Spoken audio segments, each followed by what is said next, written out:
Thanks to you at home for joining us this hour. Happy Tuesday.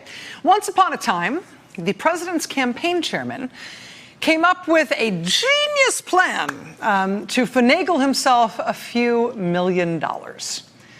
It was the middle of the presidential campaign. He was in charge of the campaign for the Republican presidential nominee, kind of in the catbird seat. And from that position, he found a little bank in Chicago, a small bank that was oriented specifically toward lending money to veterans. And it turns out that little bank was run by a guy who was a Trump supporter. Now, the president's campaign chairman was not himself a veteran, which you'd think might be awkward in terms of his interactions with that bank, given the particular focus of that bank on lending to veterans. But if you think something like that was going to trip up this plan, you underestimate the genius of the scheme here. The president's campaign chairman, what he did is he applied to this little bank in Chicago for millions of dollars in loans. And he was not applying, shall we say, purely on his financial merits. Prosecutors later spelled out how he falsified records and materials in his loan applications. And he didn't even do a great job of fudging that stuff that he fudged. He kept getting caught out, kept apologizing, kept resubmitting different numbers, different materials. Bank employees at that little bank, we now know, they did not want to approve these loan applications for the president's campaign chairman. They didn't want to give him these loans. They didn't think he qualified. These were not the kind of loans the bank usually did. They were huge loans relative to the bank's size. These loans would make him the single biggest borrower for the whole bank. But those employees were overruled. The bank's CEO repeatedly intervened in the loan applications for that one potential lender. The bank's CEO intervened personally to make sure that Paul Manafort, the president's campaign chairman, would get those millions of dollars worth of loans anyway, that he would be approved. Prosecutors say that bank exec intervened the way he did because of what they describe as a neat quid pro quo arrangement with the president's campaign chair. The campaign chair, Paul Manafort, would get those millions of dollars in loans, biggest loans the bank had ever given, loans on which the bank would ultimately lose millions of dollars. And in exchange, the CEO of the bank would get a position on the Trump campaign. And according to prosecutors, the quid and the quo were both delivered. Paul Manafort did get the millions of dollars in loans, and the bank executive who personally intervened to make sure those loans got approved, he was in fact appointed to an economic advisory group on Trump's campaign. And then beyond that, prosecutors say the biggest payoff in this planned exchange was that the president's campaign chairman would then put up that bank exec to become the next Secretary of the United States Army, to become the Army's top civilian leader, to be appointed to that job by the new President Donald J. Trump. Now, ultimately, that part of the quid pro quo did not work out, right? As you know, the president's campaign chairman, he, of course, now lives in prison, where he is serving a 7.5-year federal prison sentence and where he is awaiting the start of yet another trial on additional charges from New York State. The most recent controversy over Paul Manafort concerns this letter in which the number 2 official in the Justice Department, Trump's newly appointed Deputy Attorney General, has written to the New York State prosecutors who have brought charges against Manafort, inquiring as to Manafort's health and dispensation in prison and the question of where he's going to be held while he's awaiting trial on these New York State charges. I mean, there had been earlier reporting that Manafort was going to be transferred to New York City's notorious Rikers Island jail complex to await the start of his state trial. Now it appears he won't go to Rikers. Instead, he'll be staying in federal custody in New York federal lockup while he waits for his next trial to start instead. You know, and whether or not his conditions of confinement have been influenced by the top Trump appointees at the federal Justice Department, it's not exactly clear yet as this reporting has continued to evolve. But, I mean, even before we get clarity on that, I mean, bigger picture, right? This is how things have worked out for the president's campaign chairman in all this. Like, these are the questions about Paul Manafort at this point. Is he going to Rikers, or is he going to the federal lockup where El Chapo's in charge, right? Or is he staying at his federal work camp in Pennsylvania? I mean, that's the range of possibilities for the president's campaign chairman, Paul Manafort, at this point, none of which is good, no matter how you answer any of those questions about his current fate. As for the other guy in that arrangement, the guy who thought he was going to get to be Secretary of the U.S. Army because of his dealings with Manafort, he is also not good right now. He has been indicted on federal bribery charges related to his interventions on those loans and related to that proposed job offer for him to be Army Secretary. The bank CEO pled not guilty to that federal charge. He's due to get a trial date next month. So that first plan, that once upon a time plan for how the new Trump administration would staff up and appoint the most senior civilian leadership in the greatest army on the face of the earth, that plan A did not work out for them. Don't worry, though. They had a plan B. The president found another guy to nominate for that same job. Quote, whether it is his distinguished military service or his highly impressive track record in the world of business, Vinny has proved throughout his life that he knows how to be a leader and deliver major results in the face of any challenge. That was the announcement.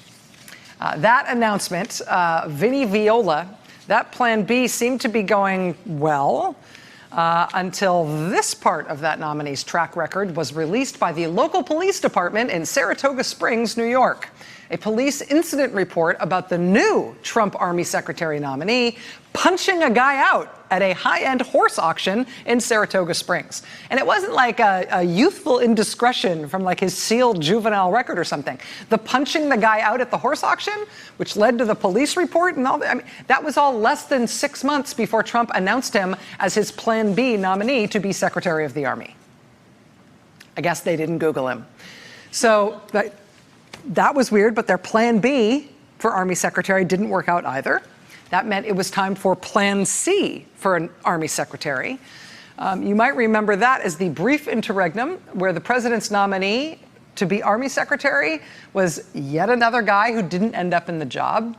It turns out he couldn't even get the support of Trump's own newly appointed Defense Secretary at the time. This is when Jim Mattis was Defense Secretary. Secretary Mattis declined to answer when he was asked if he supported the Plan C nominee to run the U.S. Army, a guy named Mark Green. Plan C nominee Mark Green was a doctor from Tennessee who was a self-proclaimed creationist who said on tape, and I quote, "Transgender is a disease."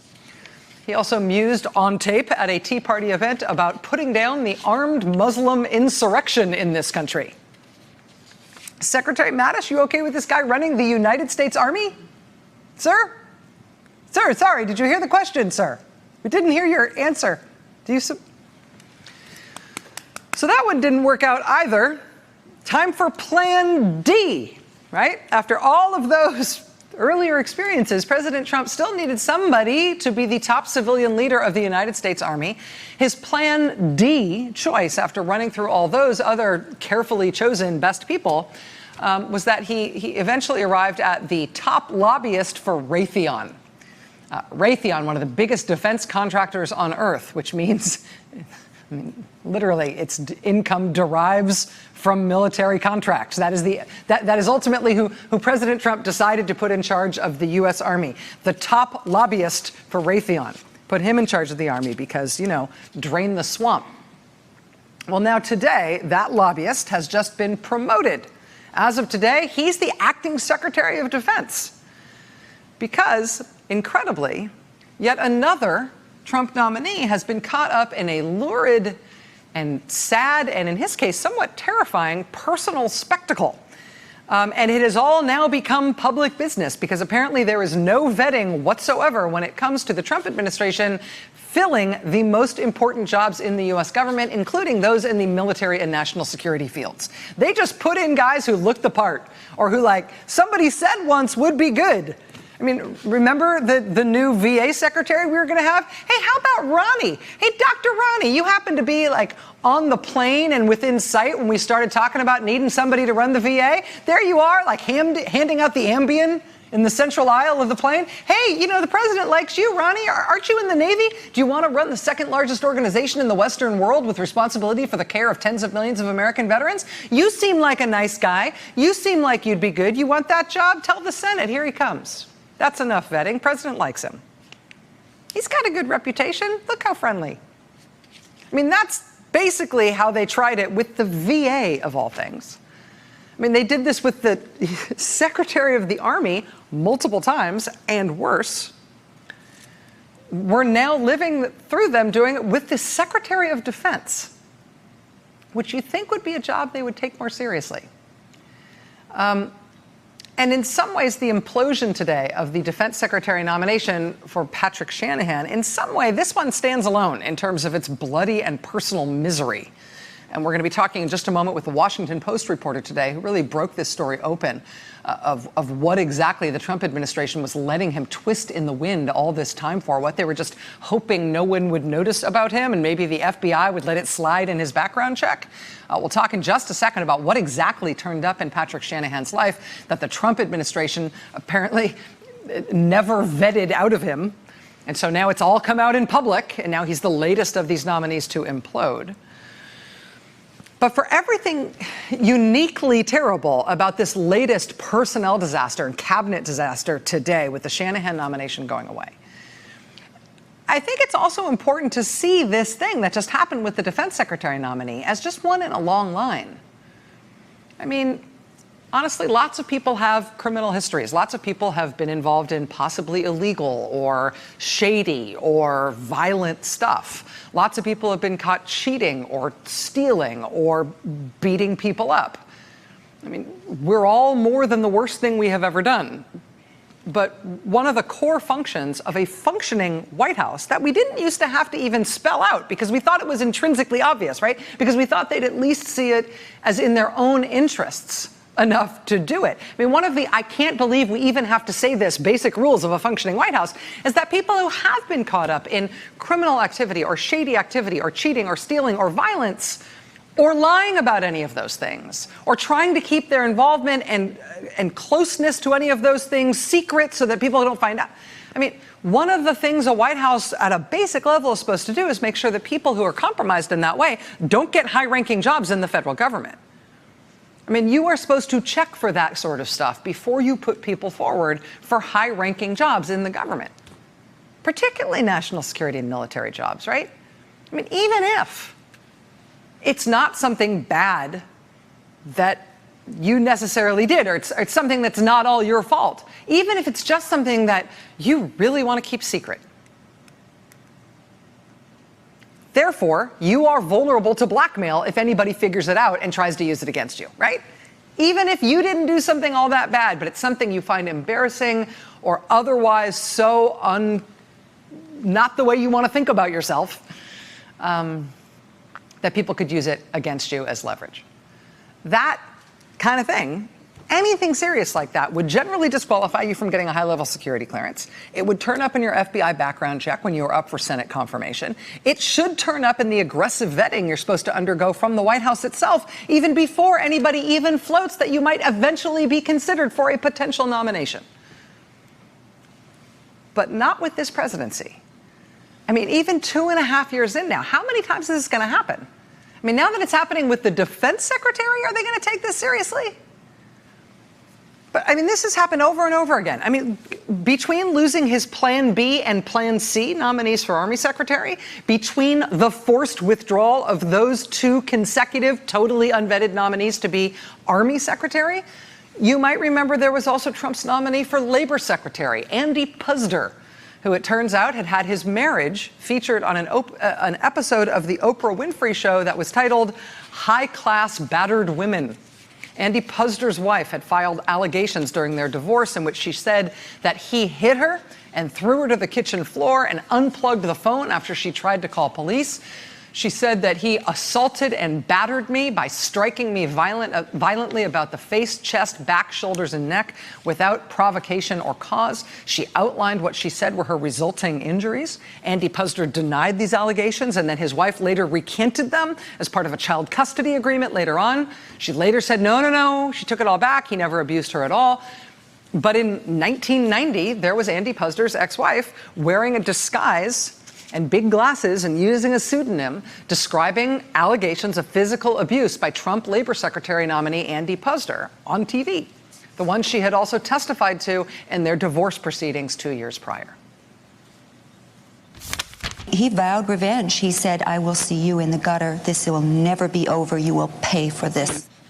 The day that Politico.com obtained that tape of that TV show featuring Andy Puzder's ex-wife talking about what she said had happened in their marriage, the day that tape finally surfaced, Andy Puzder was out as Trump's nominee to join the cabinet and run the Labor Department. Trump instead picked Alex Acosta, who has since been told by a federal judge that he and his fellow former prosecutors acted illegally when they agreed to a frankly inexplicable plea deal with a serial child sex offender who was accused of molesting dozens of young girls. Alex Acosta agreed to an inexplicable non-prosecution agreement with billionaire child sex offender Jeffrey Epstein that precluded trying Epstein on any federal charges, and that precluded investigations or charges against any of his potential accomplices. And Acosta is who did get the labor secretary gig and still has it, after Andy Puzder was deemed too controversial to get it. Before long, the Trump administration would also have to see off the staff secretary in the White House, who worked every day in the Oval Office in the immediate company of the president, seeing every piece of paper that crossed the president's desk, no matter its classification level. All this despite the fact that his own application for a permanent security clearance just couldn't seem to get through. Turns out Rob Porter wasn't getting his security clearance because the FBI was getting stuck on these serious allegations of physical abuse that had been made against him by not one, but both of his ex-wives. 2 days after Rob Porter had to leave the White House over those serious domestic abuse claims, a Trump White House speechwriter was also forced out after his ex-wife also explained to the Washington Post that she too had spoken to the FBI about her contention that she was subject to violent abuse by her husband during their recent marriage, including her fearing for her life at his hands. He denied the allegations. Quoting from the Washington Post at the time, quote, Trump speechwriter David Sorensen's ex-wife called it scary that someone like her ex-husband had access to the White House. Quote, everyone can think you're the most wonderful guy, but you're throwing women into walls by night. What may be most remarkable about all those Trump staffers and nominees losing their jobs over these and losing their nominations over these various abuse allegations is that most of them actually did at least lose their jobs, even in this administration, for stuff like this. I mean, that itself was a surprise from the very start. You remember when Steve Bannon was first hired to run the Trump campaign in the summer of 2016 after Paul Manafort. Steve Bannon was hired to run the Trump campaign in the first place despite absolutely lurid domestic violence allegations against him as well, including the publication of these police reports, which detailed what police saw when they were summoned to his home in California, including the injuries to his wife and the destruction of the phone that could have otherwise been used by her to summon help after the alleged assault moved from the driveway back into their home. Bannon was charged with domestic violence, battery, and witness intimidation. The court in Southern California issued a domestic violence protective order against him. Now, I mentioned that witness intimidation was one of the charges against Bannon. Ultimately, the way that criminal case against him resolved is that his ex-wife, in fact, did not show up to the trial to testify against him. The basis of the witness intimidation charge against him was that he was allegedly trying to terrify his wife into getting out of town and not turning up at the trial so she couldn't testify against him. In the end, she got out of town and did not show up for the trial, so she could not testify against him. But because she didn't show up, the charges were dropped. And then Steve Bannon put in charge of the Trump campaign, hired on as White House senior advisor, and now swanning around Europe trying to Trumpify European politics as well. I mean, this is how it's been since before the beginning, without even talking about the president himself, who was going to vet him. I mean, now the president's running for re-election. His kickoff re-election campaign rally is tonight. And today, his acting defense secretary, his nominee to run the Defense Department, that nomination blew up in a way that did not have to happen, that you'd think would have been caught early in any serious vetting effort by any White House, except for the fact that this White House, 2.5 years in, still doesn't do any of that.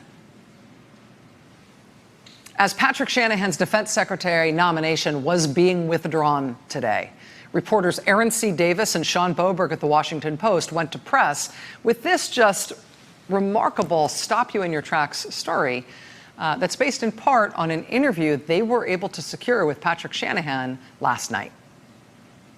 I don't believe violence is appropriate, ever. And certainly, there's never any justification for attacking someone with a baseball bat.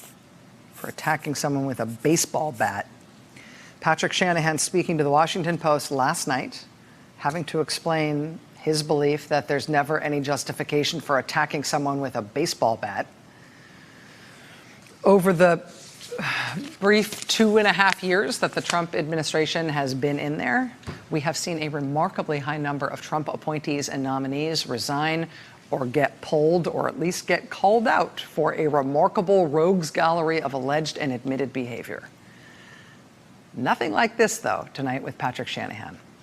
As the Washington Post went to press with the fruits of that interview today, the president announced that Patrick Shanahan's defense secretary nomination was being pulled. The story that made that happen and the lead reporter who got that interview is going to join us next. Stay with us. Hey there, I'm Chris Hayes from MSNBC. Thanks for watching MSNBC on YouTube. If you want to keep up to date with the videos we're putting out, you can click subscribe just below me or click over on this list to see lots of other great videos.